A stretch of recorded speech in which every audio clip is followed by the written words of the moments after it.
While knife crimes in London often make the headlines, there's growing evidence that it's becoming a serious challenge across England and Wales.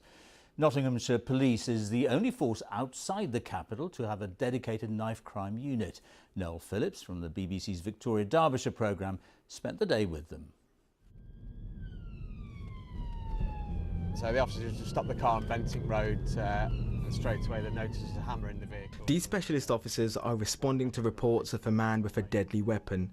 The BBC has been given exclusive access to Nottinghamshire Police's knife crime unit, the only force outside of London with a dedicated knife crime task force. Right, what's understand why you've been stopped? Why you've been arrested? In the last 12 months, 125 weapons have been removed from the streets. This is what you've recovered from the car? Yeah, this is just down by the driver's seat, literally within arm's reach of the driver.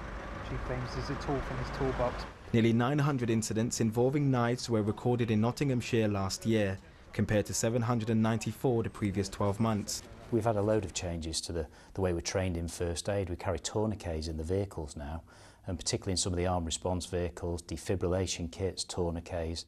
Yes, bro. Where are you? 20-year-old Esram Geddy was stabbed to death on the streets of Nottingham last September. My son is my everything for me.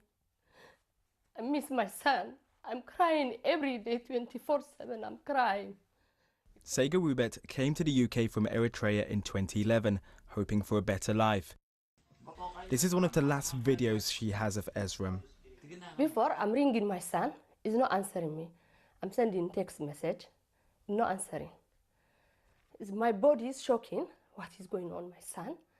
I'm scared every minute because maybe he's crying, maybe he's calling my name, saying mommy or something. I don't know. 5 teenagers have pleaded not guilty to Esram's murder. Last year at one of the UK's busiest trauma centres, doctors resuscitated 28 children with serious knife wounds, 50% more than in the previous year. The last 12 months have been the busiest 12 months we've ever seen for violence leading to trauma and certainly for knife crime. You know, nearly every day, certainly every other day, we're having someone come in who's been the victim of knife violence. 26-year-old Fadiz knows why so many young people are carrying weapons. He spent most of his teens in gangs and has served time for carrying a blade. If I didn't carry a knife, I didn't feel safe. My life could have been taken in an instant if I didn't have a knife. But I was naive at the time, I was younger at the time.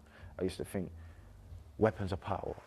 Lives lost, families scarred, and authorities struggling to cope with knife crime. Communities across the country are demanding urgent action to reverse this deadly trend. Noel Phillips, BBC News, Nottinghamshire.